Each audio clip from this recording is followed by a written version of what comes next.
Hello everyone, আসসালামু আলাইকুম। তো দেখতেই পাচ্ছেন আমার হাতে অনেকগুলো আগরবাতি আছে। তো এইগুলো আজকে আমি দারাজ থেকে নিয়ে আসলাম।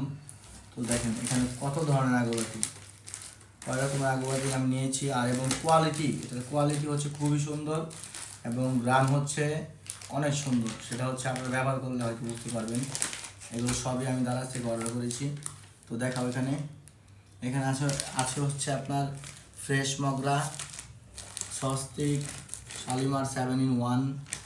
এটা হচ্ছে আপনার ইরানি লোবান নিশান কোম্পানির। আর এটা হচ্ছে আপনার ফরেস্ট অ্যারোমা। আর এটা হচ্ছে আপনার প্রিমিয়াম ফ্লোরা ইনসেন্স। এটা হচ্ছে আপনার মেটা রানি। আর এটা হচ্ছে আপনার হোয়াইট মার্বেল। তো এখানে সবচাইতে ভালো আমার কাছে মনে হচ্ছে আপনার ইরানি লোবানি। তো এটাও আমার কাছে খুবই ভালো লাগে। তো আপনারা ইউজ করতে পারেন এবং খুবই খুবই প্রিমিয়াম কোয়ালিটি। তো thank you so much Daraz, এবং আপনাদের সবাইকে ধন্যবাদ। আপনাদের সাথে আবার দেখা হবে। আল্লাহ হাফেজ।